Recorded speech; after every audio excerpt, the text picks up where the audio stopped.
지난 주간은 오순절 성령 세례 사건을 보면서 성령 강림 주일로 지켰습니다. 그래서 2000년 전에 성령이 오셨다더라가로 끝나는 것이 되어서는 안 될 줄로 믿습니다. 임재하신 성령, 그 성령께서 임하신 초대교회의 모습이 어떠했는가를 보면서 같이 좀 은혜를 나누고 우리에게도 도전이 되었으면 좋겠습니다.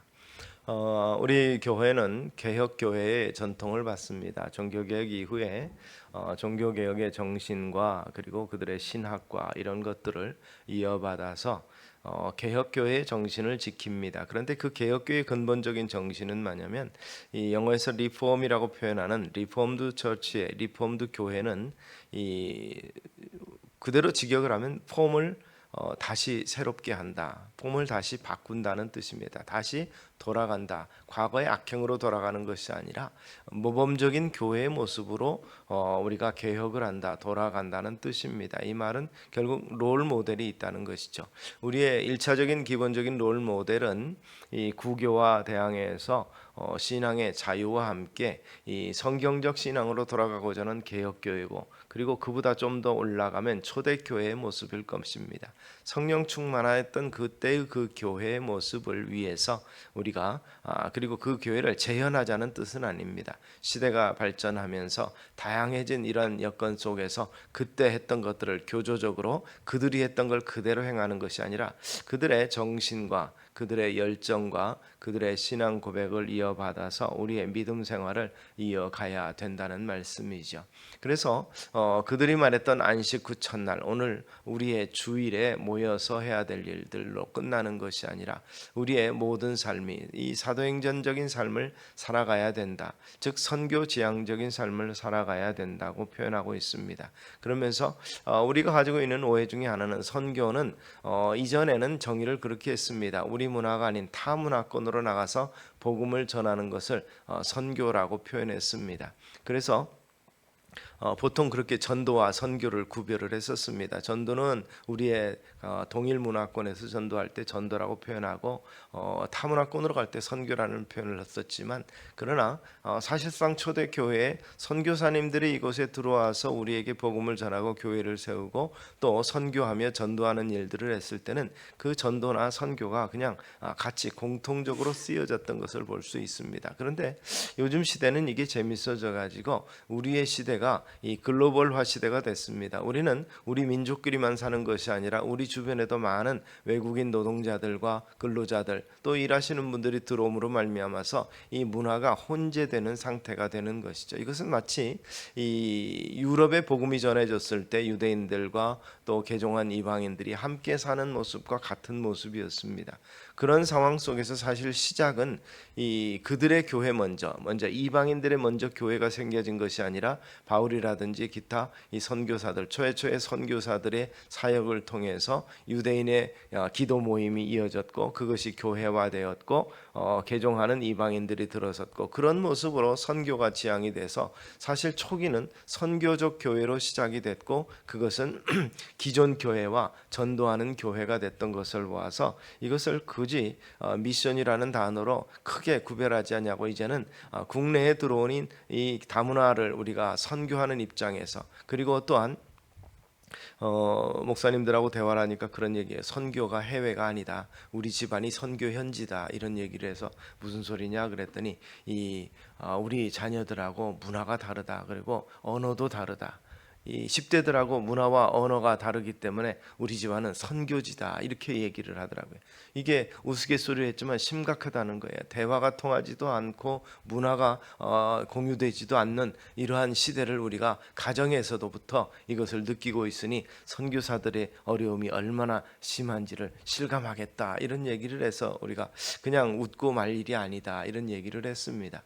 우리들의 믿음의 유산이 제대로 이어지지 아니하는 이 세대들을 우리가 거치고 있다는 것이죠. 그런 면에서 2000년 전에 이 땅에 오셔서 가셨다면 다시 우리 시대에 성령께서 오셔서 그때와 같은 열정과 그리고 신앙 고백이 있을 수 있도록 만들어 주십시오라고 기도하겠지만, 그러나 성경은 그렇게 말하고 있지 않죠. 새롭게 임재하는 것이 아니라 그때 오셔서 떠나지 아니하시고 우리 주님의 약속처럼 임마누엘의 약속을 지키고 지금도 우리 속에서 일하시는 성령이신 것을 생각해 보면, 그렇다면 왜 지금 우리의 우리에게 임재하셨던 최고의 초대교회에 임재하셨던 성령의 역사가 왜 우리에게는 일어나지 않는가 의문을 가지기도 합니다. 그러나 초대교회의 모습을 보면서 그렇다면 우리와 비교해서 우리에게 없는 것이 무엇인가를 본다면 결국 동일하게 우리 속에서 역사하시며 우리 마음을 성전 삼고 임재하시는 그 성령께서 일하지 못하게 하시는, 물론 강권적으로 역사하기도 하지만 그러나 우리에게 자유의지를 주시고 우리로 자발적으로 섬김과 또 예배하게 만드시는 분이시기 때문에 기다리시며 역사하시는 분이기 때문에 급진적인 변화를 우리를 통해서 이루어지지 않지만 그러나 그 가르침이 지속이 되면서 주님의 가르침과 함께 하나님을 바로 예배하는 세대가 이루어지기를 주님은 지금도 기대하고 또 원하신다는 사실을 우리는 잊지 않게 되기를 바랍니다. 그래서 오늘은 임재 이후에 그 성령께서 역사하신 초대교회의 모습을 좀 더 구체적으로 보면 오늘 우리의 모습의 문제점이나 또 우리가 나아갈 바를 우리가 발견할 수 있지 않을까 우리가 생각을 해봅니다. 사도행전의 재미있는 것은 1장부터 8장까지로 나타나는 내용을 보면 예루살렘 교회 중심으로 이어졌고 8장에 스데반의 순교 이후에 변화된 핍박된 교회 이후는 사도 바울의 중심적으로 이렇게 기록이 되고 있습니다. 즉 이 말은 예루살렘에서 부흥의 역사가 일어났고 그 다음에 부흥 다음에는 뭡니까? 선교로 이어졌다는 것이죠. 이 해외로 복음이 전파되면서 땅 끝까지라고 이 성령이 약속하신 일을 이루도록 하기 위해서 이것이 진행이 됐다는 것을 보여주고 있는 것이며 또 인간적으로 생각해 보면 이 수제자인 베드로가 중심적인 역할을 하지 아니하고 이 바울이라는 인물이 떠오르면서 바울이 교회사에 중요한 역할을 감당하는구나라고 또 섭섭하거나 또는 새로운 도전을 인해서 기대감을 가질 수 있겠지만 이것은 어떤 면에서 보면 그 개인의 영달과 명예와 이것이 중요한 것이 아니라 하나님의 나라의 확장이 중요한 것이고 그런 의미에서 결국 이 복음이 세계로 펼쳐져 나가면서 주님께서 기대하시고 원하셨던 제자들을 통한 사역이 이루어짐을 그 선교적인 중심적인 인물을 통해서 기록한 것이 누가의 기록이기 때문에 여기서 나타나지 아니하는 많은 경우, 도마 같은 경우는 인도 북부 지방까지 이 복음을 전하다가 그곳에서 순교한 것으로 나타나고 다른 모든 이 사도들도 생명 바쳐서 복음 사역에 힘썼던 내용들을 보게 되면 누가 중심이냐가 중요한 것이 아니라 교회가 어떻게 변화되고 어떻게 확장되어 나갔는가를 보는 것이 더 중요한 의미가 될 줄로 믿으시기를 바랍니다. 그래서 이렇게 충만한 그 성령의 역사를 통해서 변화된 교회의 모습을 오늘 본문에서는 잘 보여주고 있습니다. 그래서 그들이 복음을 듣고 3,000명, 5,000명이 회개하며 예루살렘 교회에 모여듭니다. 또 성전에서 말씀을 들을 때 그들이 거기서 변화된 상태에서 모임을 가질 때 그들이 사도의 가르침을 받아 서로 교제하며 떡을 떼며 기도하기를 힘쓰니라. 첫 번째 특징으로 보면 성령 받은 교회가 뭐 하는가? 사도들, 120 문도들, 성령 받은 그들은 말씀을 전파하기에 바빴고 그리고 교제와 위로를 통해서 하나님의 나라 확장하기 위해서 열심을 냈는데 그 말씀을 받는 사람들의 모습은 사도들의 가르침을 받아서 이렇게 표현하고 있습니다. 그 가르침, 즉 예수 그리스도의 가르침, 주님께서 말씀하신 대로 내가 너희에게 명한 모든 것을 가르쳐서 지키게 하라는 것이 그들에게서 시행이 됐고 받는 자들도 그 가르침의 말씀을 듣는 역사가 일어났던 것입니다. 성령께서 일하시니까 교회에 말씀을 가르침을 받고 배우는 역사, 말씀의 배움의 역사가 나타났다는 것이죠. 그래서 복음이 무엇인가? 하나님 나라가 무엇인가를 알게 되는 이 역사가 일어나는 것입니다. 그러면서 그들은 단순한 지식적인 이 전달의 학교 역할을 하는 것이 아니라 생활의 가르침을 받는 곳이 됐습니다. 즉 삶의 공동체가 됐다는 것이죠. 그래서 교제하고 떡을 뗐다. 이 말은 교제는 우리가 흔히 말하는 그런 일반적인 교제가 있습니다. 성경 말씀을 배우면서 친교하는 거죠. 그러나 친교를 넘어서서 삶을 나누는 형제요 자매가 됐다는 내용이며 그 다음에 떡을 뗐다는 것은 성찬을 했다는 뜻입니다. 초기에는 이 성찬과 애찬이 구별되지 아니하고 모이면 그저 포도주와 떡을 가지고 이 식사 겸해서 이 마지막 주님께서 만찬을 이루었던 주님의 마지막 만찬도 저녁 식사죠. 그래서 그것을 이루면서 교제하였는데 개혁 이후에 돌아가면서 매주 드리는 이 성찬식이 자칫 잘못하면 그 중요성과 의미가 훼손될 것을 염려해서 그리고 여러 가지 여건으로 인해서 우리가 1년 4차례 정도는 기본적으로 하고 그 외에는 교회마다 형편에 따라서 자유롭게 성찬식을 거행하도록 이렇게 자체적으로 규정을 하면서 지금도 이 전주교에서는 매주 미사 드릴 때마다 영성제를 하죠.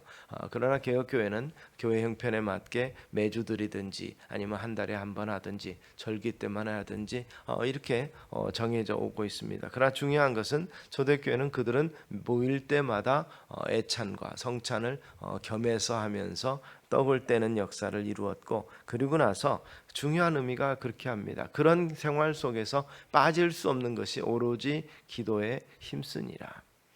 결국 그때까지는 아직도 교회가 확장되는, 세워져 가는 단계, 어떻게 보면 걸음마하는 초기 단계라고 볼 수 있고, 교회 안정과 복음 전파의 중요성을 위해서 가장 중요한 것이 하나님과의 기본적인 교제라는 것을 그들은 기본적으로 인식해 있었고, 그 안에서 역사하시는 성령의 역사를 위해서 그들은 기도하기를 힘쓰는 교회의 모습이었던 것을 우리는 기억하실 수 있게 되기 바랍니다. 그래서 사실 초대교회를 우리가 생각하면 성령 충만한 교회, 성령의 역사하는 교회라고 우리가 기대하는 바가 있는데, 그렇다면 성령 충만이 무엇인가 생각하면 우리 한동안에 70년대 80년대 교회가 폭발적으로 6.25 이후에 부흥하면서 이 오순절의 교단이 성장하면서 또 돌아가신 조영기 목사님 같은 분들, 많은 부흥사들이 역사하면서 성령 충만을 얘기했을 때 성령 충만이 어떤 특별한 은사가 나타나는 것으로만 해석을 편파적으로 했던 경향도 있습니다. 그래서 성령 충만하면 방언하고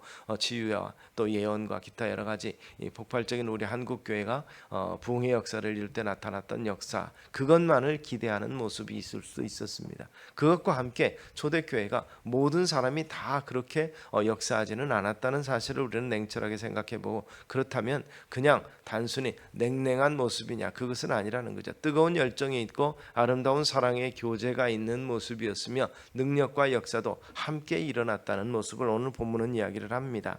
사람마다 두려워하는데 사도들로 말미암아, 그래서 모든 사람으로 말미암아가 아니죠. 모두 다 성령 충만하고 은혜가 충만했는데, 그러나 사도들로 말미암아 지도자와 특별히 선택받은 이러한 은사가 있는 각자 받은 바 은사로 말미암아서 이 기사와 표적이 많이 나타나니, 이렇게 표현합니다. 그래서 이 하나님의 증거가 필요했기 때문에 믿음의 증거를 위해서 이 같은 은사의 역사가 나타나고 기사와 그리고 표적이 있다고 이야기합니다. 그래서 믿는 사람이 다 함께 있고 그 기사와 표적이 나타나면서 그 초대교회의 모습의 가장 중요한 것은 소유물이 누구 것이냐, 이것입니다.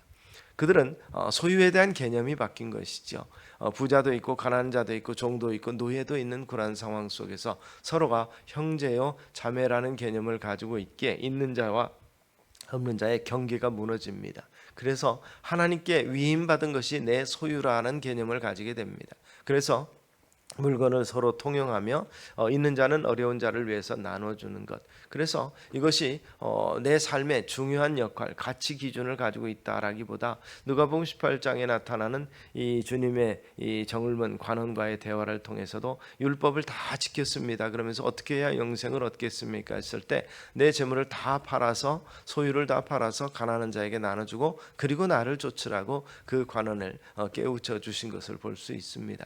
그런데 결과는 어떻습니까? 그는 재물이 많은 거로 근심하며 돌아갔다. 주님은 그 돌아가심을 보면서 그가 돌아가는 것을 안타깝게 바라보면서 이 낙타가 바늘귀로 들어가는 것, 이것이 힘든 만큼 부자들이 천국에 들어가는 것도 힘들다, 이렇게 말씀합니다. 이 재물이 많은 것과 명예와 사회적 신분이 높은 것이 오히려 장애가 되어서 하나님의 뜻에 합하게 하나님 나라의 일을 하는데 장애 요소가 되는 이 경우가 있다는 것을 말씀드리고, 그것이 많은 경우라는 것을 주님이 친히 말씀하신 것을 우리는 기억하시기 바랍니다. 그런데 성령 충만한 초대교회의 모습은 바로 그러한 경계가 허물어진 모습을 우리에게 보여주고 있습니다. 그래서 그렇다고 해서 모두가 다 내놓았다고 착각하면 안 됩니다. 거기에 필요한 만큼만 지혜롭게 썼다는 것이죠. 모두가 다 내서 그것을 다 베드로가 관리했고 사도들이 관리한 것이 아닙니다. 빌레몬 같은 사람들도 있었고 아나니아와 삽비라 같은 사람들은 그들의 마음의 감동에 대해서 헌신하고자 해서 자기 집을 팔아서 하나님 앞에 내놓지만 그 마음에 불순한 마음이 있어서 다 드리지 못하면서도 다 드렸다고 거짓말함으로 징계를 받았지만 다 그런 것은 아니에요. 자기의 형편대로 결국 내어서 어려운 자의 형편을 나누는, 그래서 하나님께서 그들의 마음에 감동되는 대로 움직였던 것이 초대교회의 모습입니다. 그래서 흔히 공산주의가 말하는 이 성경의 공산주의가 시작이 됐다고 표현한 것처럼 모든 것을 다, 진짜 정말 모든 것을 다 공용하는 것, 이것을 제도화하는 것, 법령화하는 것, 이게 성경적이 아니라는 것입니다. 성령이 감동 주는 대로 역사하는 것이죠. 그리고 달란트대로, 재미있는 것은 그 달란트 비율을 보면 모두에게 공평하다고 우리가 생각하는 똑같이 주지 않습니다. 하나님이 허락하신 그 달란트 운용대로 할 수 있는 것이죠. 우리는 역사를 통해서 많은 지도자들의 흥망성쇠를 보아왔습니다. 뭐 누구든지 나라 주면 잘 다스릴 것 같지요. 그런데 어떻습니까? 역사에 보면 잘한 이 지도자가 있는가 하면 그렇지 못한 지도자가 있고, 조그마한 권력을 가지고 그것을 가지고 우리가 속된 표현으로 갑질이라고 하는 거 있죠. 조금 힘이 주어지면 그것을 이용해서 남을 괴롭히거나 자기를 위해서만 쓰는 사람이 있는가 하면 그 주어진 힘을 정말 다른 사람들을 위하고 공의의 실현을 위해서 일하는 많은 사람들이 있는 모습들을 보게 됩니다. 그렇게 잘한 사람들을 우리는 좋은 지도자 또는 위인이라고 표현하고, 우리는 그것을 잘 사용하지 못하고 자기 이익만을 위해 일하는 사람들, 그것을 자기 권력을 가지고 일하는 사람을 독재자라는 표현을 하고 권위주의적이다라는 표현을 하고 사리사욕을 취한 이 사람들을 도둑들이라 이렇게 표현하는 것입니다. 그런 면에서 우리에게 주어진 재능들과 은사들이 각각 다르기 때문에 똑같은 것을 기대할 수는 없겠지만, 그러나 거기에 기준이 있지 않겠습니까? 바로 성경적인 기준이고 성령이 인도하시는 대로 하는 그런 기준에 따라서 우리가 우리에게 주어진 일들을 감당하게 될 때 그를 통해서 다양한 그들을 통해서 하나님의 섭리와 주장하심과 계획이 성취되고 이루어지는 것을 보는 것이죠. 그래서 어떤 분은 그런 얘기를 합니다. 성령의 포로가 된다는 건 뭔가? 디모데서를 통해서 말하면 하나님의 사람으로 온전케 하는 것이다. 하나님의 사람으로 온전케 되는 것. 그래서 그리스도에 의한, 그리스도를 위한, 그리스도에 의해서 사는 사람이 되는 것. 이 아브라함 링컨이 게티스버그 연설에서 했던 것처럼 바로 그런 모습이죠. 그렇게 해서 거기에는 이 국민이라는 표현이 들어갔지만 이제는 정말 가장 그리스도에 의한, 우리의 생명의 중심이며 삶의 중심인 그리스도 중심한 삶이라면 그렇게 표현해도 되겠다는 것이죠. 이것이 바로 성령 충만한 사람의 삶의 모습이라는 것이죠. 자아는 죽고 오직 그분께서 영광 받으실 일에 쓰임 받는 종이 됨이 참으로 최고의 소망이 되고, 또 그것을 이루는, 서로를 격려하면서 같이 이루어가는 공동의 목표를 가는 것, 즉 하나님이 허락하신 대로 하나님의 창조하신 하나님의 사람으로서 하나님의 사람에 합당한 온전함을 이루는 것이 곧 궁극적인 목표가 되고, 이 그 주권은 하나님께 있다는 사실을 인식하고 고백하는 것입니다. 보통 사회학자들이 이야기합니다. 사회적인 변형 여러 가지 중요합니다. 요즘에는 이상기후라든지 뭐 이런 것이 문제다라고 말하는데 사회학자는 그런 얘기를 합니다. 가장 중요한 거는 자연환경의 돌연변이 같은 거, 지난번에 뉴스가 났던 그 여객기가 갑자기 이상기후로 인해서 난기류로 추락할 뻔한 사건을 우리가 보면서 이 떠들썩한 모습을 보게 됐습니다. 그러면서 정말 이 뭐 엘니뇨 현상이라든지 다양한 여러 가지 환경의 변화에 대해서 두려움을 표하고 그러는데 이 사회학자는 그런 얘기를 합니다. 사실은 가장 두려운 것은 인간이다. 인간이 변화되면서 사회가 사실상 주변 환경들과 이런 것들을 변화시키는 가장 큰 주체와 가장 큰 빠른 속도를 가져오는 것은 인간의 문제라는 것입니다. 주어지는 환경과 이런 것들을 어떻게 지혜롭게 사용하는 것이 아니라 자기 중심으로 멋대로 이용함으로 말미암아서, 그래서 환경을 주장하는 사람들은 인간 때문에 파괴되는 자연 환경이 이 자연으로 인해서 파괴되는 것, 이 사회, 이 인간 그 기후나 변화나 이런 걸로 인해서 문제되는 것보다 훨씬 더 커왔다, 이렇게 우리 역사 속에서 그렇게 해왔다고 이야기를 합니다. 그렇죠?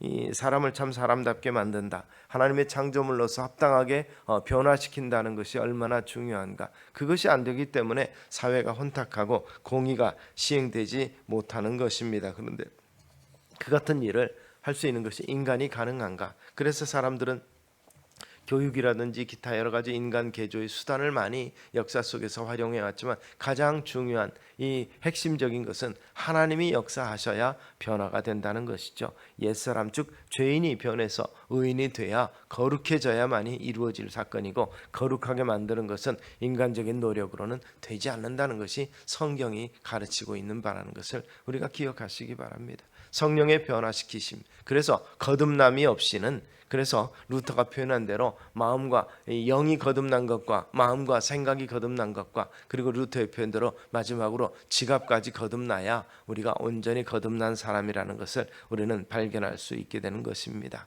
정말 이 시대는 사람의 문제가 심각한데 어떻게 하면 정말 하나님의 합한 백성, 하나님의 백성으로 바른 이 삶, 인간의 가장 근본적인 잃어버린 하나님의 형상을 회복할 수 있는 역사, 바로 이것을 위해서 오순절에 성령의 역사가 일어났고, 그것의 모범으로서 우리에게 제시된 것이 바로 이 사도들에 의해서 지도되었던 초대교회의 모습이었던 것을 우리가 기억하시면서, 성령께서 약속하신 말씀에 의해서 변화될 것을, 그리고 새롭게 될 것을 소망하는 우리 성도님들 되시기를 주의 이름으로 축원합니다. 그래서 우리가 그 성령님을 모시고 있다면 우리는 어떤 것보다도 지식이나 지혜에 있어서 초월적인 능력 가지고 역사하는 힘, 기사와 이적을 표현한 그것이 중요한 것이 아니라 우리 안에 성령을 모심으로 성령의 사람이 되면 하나님의 거룩한 질서에 순응하는 사람이 되는 것이죠. 죄를 멀리하고 의를 사랑하고 공의를 시행하는 데 앞장서는 삶의 모습이 되는 것, 그것이 곧 성령 충만하다는 말이 되고 성령에 사로잡혔다는 말이 되고 성령의 임재가 있는 삶이 된다는 것을 우리가 기억하시기를 바랍니다. 그래서 여기 결과적인 내용으로 그 충만함의 교회의 모습은 결국 사도의 가르침을 받아서 기도하기를 전혀 힘쓰는 것, 즉 무릎 꿇기 싫어하는 사람의 마음의 심령의 상태는 어떻습니까? 하나님의 전적인 이 결국 주재권, 주권을 인정하지 않기 때문에 사실 무릎 꿇기 싫은 것이죠. 기도하기를 싫어하는 마음의 자세는 사단이 그 마음에 결국 그 같은 이 기도하기 못하도록 마음을 강팍해가 만드는 것이기 때문에 그렇습니다. 그리고 중요한 문제는 우리 가운데 있는 죄 문제가 해결되지 않았기 때문에 하나님 앞에 나오는 것이 두렵고 싫은 것이라는 것이죠. 하나님의 낯을 피하여 숨었다. 요나가 하나님의 낯을 피하여 숨은 것처럼 그 말씀에 순종하지 아니하고 딴짓을 생각하고 계획하니까 하나님의 낯을 피하여 숨으니 기도가 될 리가 있겠습니까? 궁극적인 상황에서 물고기 뱃속에서 사흘 동안 금식하며 회개하고 돌이킨 이후에 다시 쓰임받았던 요나와 같이 바로 기도는 바로 그와 같습니다. 그런데 오늘 사도교회는 오로지 기도하기를 힘쓰니라. 죄의 문제가 해결됐고 하나님과의 관계가 해소되었기 때문에 기도에 힘쓸 수 있게 됐다는 사실을 우리가 인식하시기를 바랍니다. 그리고 성령 충만한 사람들의 역사를 통해서 사람들이 하나님을 두려워하게 되는 것이죠. 사람마다 두려워하는데 사도들로 인해서 이러한 표적이 나타남으로 인해서 사람들은 두려워하면서, 즉 경외하면서 마지막에 보면 하나님을 찬미하며 온 백성에게 칭송을 받았다. 이 현세에서의 결과는 우리가 칭송받음으로 나타납니다. 그런데 오늘의 교회의 모습은 사실은 조롱이 대상이 되고 있는 모습이 많은 것이 안타깝죠. 결국 하나님의 거룩하심이 드러나지 못하면 교회는 세상에 조롱거리가 될 수밖에 없는 것이죠. 거룩하지 못한 교회, 온전치 못한 이 하나님의 이 몸으로서의 모습을, 기능을 발휘하지 못하면 결국 무시당할 수밖에 없고 조롱당할 수밖에 없는 것입니다. 그것으로 인해서 또한 우리는 상처 입습니다. 사단은 바로 그런 모습을 요구하죠. 상처 입고 그 상처로 인해서 좌절하고 무너지는 모습을 기대하는데 우리는 그 부분에 대해서 영향받지 않게 되기를 바랍니다. 너는 하나님의 전에 들어갈 때 내 발을 삼갈지어다. 구약의 이스라엘 백성들이 하나님 전을 생각할 때는 그저 거룩함으로 두려움으로 섬겼는데 오늘 우리는 너무 자유분방한 것은 아닌지도 한번 생각해 보시기를 바랍니다. 우리가 두려워하지 않는데 세상이 교회를, 하나님을 두려워하겠습니까? 있습니까? 우리가 정말 하나님의 엄미한 말씀에 대해서 기본적인 규칙을 가지고 그것을 가장 앞서서 세우지 아니하는데 그 말씀대로 산다고 하는 우리의 모습을 세상 사람들이 우리를 보고 존경하며 사랑할 수 있겠느냐 이 말이죠. 우리가 가장 우선적인 순위를 두고 있고 그리고 그러한 삶의 모습을 통해서 세상 사람들이 하나님을 두려워하는 일, 하나님을 경외하는 일을 정말 어떤 모습이 하나님을 경외하는 모습인가를 배워야 하지 않겠습니까? 표적과 기사가 나타났다는 그러한 어떤 특별한 기사와 이적, 이것이 믿는 사람의 역사라고 생각하고 이것이 그들에게 필요를 채워주는 게 아니고 그들 앞에서 권위를 세우고 그들 앞에서 우리가 이만한 능력이 있다고 자랑하기 위해서 은사가 주어지는 것이 아니라는 사실을 우리는 생각해 봅니다. 성전 미문에 앉아 있는 이 날 때부터 일어서지 못하는 사람을 향해서 베드로와 요한은 은과 금은 없지만 나사렛 예수 이름으로 일어나라고 했는데 그들 앞에서 사람들 앞에서 기적을 행하고 그들 앞에서 이 복음 전도의 수단이다 하면서 그들에게 권위를 내세우는 것이 아니라 그를 불쌍히 여기고 평생 일어서지도 못하면서 그럼에도 불구하고 사람들 앞에서 정말 제구실하지 못하는 모습을 보면서 불쌍히 여기는 마음으로 내가 원하는 것이 음과 금이지만 그보다 더 귀한 근본적인 문제의 해결을 준다 하면서 예수 이름으로 일어나 걸으라고 해서 기사와 이적이 표적이 나타났던 것을 볼 수가 있습니다. 사람들 앞에 드러내고 자랑하는 것이 아닙니다. 우리는 기사와 이적과 역사를 하고 봉사를 하면서 주의 영광을 위해서 말하지만 우리 영광과 우리 기쁨과 만족을 위해서 일하는 것 아닌가 생각을 해봅니다. 성령의 음성이 너의 즐거움과 너의 명예를 위해서 일한 것 아니냐, 지금 와서 내가 좌절함이 어찌함이냐 이렇게 봉사하다가 좌절하거나 시험 들거나 한 사람에게 음성으로 메시지하는 경우를 많은 경우들의 간증을 우리가 들을 수가 있습니다. 바로 이런 부분에 대해서 우리가 하나님 앞에서 우리가 부끄러움이 없도록 그리고 성령 충만한 사람이 그리스도 안에 있는 보편적인 삶의 모습을 살아가는 모습이 우리 가운데 다 있게 되기를 소망합니다. 그래서 사도들을 제외한 모든 사람들의 특별한 이 고린도서에 나타나는 그런 은사들이 나타나는 사람도 있지만 많은 경우 그 영향을 받아서 물건을 서로 통용하고 자기 것을 자기 것으로 여기지 아니하고 필요를 따라서 나눠주는 결국 분배적인 달란트, 사랑이라는 것이 실현되는 공동체였다는 것을 우리에게 보여주는 것이지요. 성령 충만한 사람은 나누어주는 것을 기뻐했고 이 필요를 채워주는 것을 삶의 즐거움으로 삼았다라고 우리의 현대식으로 해석을 할 수 있겠습니다. 그래서 그들 가운데 기뻐하고 감사하고 즐거워하는 삶이라는 것을 보여주고 있습니다. 겸손하지 않은데 감사가 있겠나 생각을 해봅니다.